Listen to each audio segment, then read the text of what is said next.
പെൺകുട്ടികൾ ആൺകുട്ടികളുടെ വീട്ടിലേക്ക്, അങ്ങനെ പുതിയ സംവിധാനം അങ്ങനെയാണ്. കോളേജിലെ ഒരു കുട്ടിയുടെ വീട്ടിലേക്ക് ബാക്കിയുള്ള കുട്ടികളെല്ലാം കൂടിയിട്ട് പോയി താമസിക്കുന്നു. അതാണ് പുതിയ പരിപാടി. ആണും പെണ്ണും അങ്ങനെ വ്യത്യാസമൊന്നുമില്ല. ഇപ്പൊ അങ്ങനെ വ്യത്യാസം പറഞ്ഞാൽ ഇങ്ങനെ വ്യത്യാസം പറയാൻ പാടില്ല. അതാണ്, ഒരു സ്ഥലത്തും വ്യത്യാസം പാടില്ല. റിയാലിറ്റി ഷോയിൽ വ്യത്യാസം പാടില്ല, സിനിമയിൽ വ്യത്യാസം പാടില്ല, നാടകത്തിൽ വ്യത്യാസം പാടില്ല, ഉസ്താദുമാരെ പ്രസംഗത്തിൽ വ്യത്യാസം പാടില്ല. അത് ഇച്ചിരി പൊളിക്കും.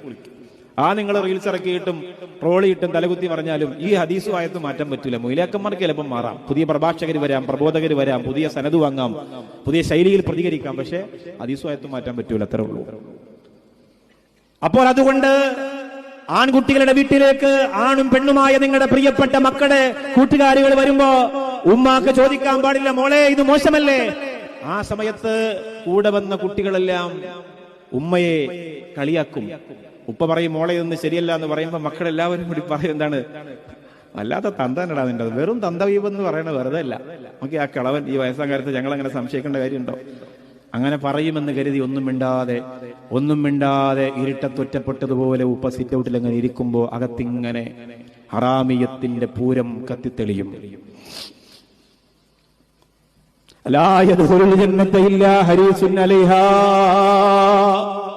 അല്ലാഹുവിന്റെ സ്വർഗത്തിലേക്ക് ആർത്തിയുള്ളവർക്കല്ലാതെ ആ സ്വർഗം അല്ലാഹു കൊടുക്കൂലെന്ന് ലോകത്തിന്റെ തിരുനിലാവ് നബി മുഹമ്മദ് മുസ്തഫ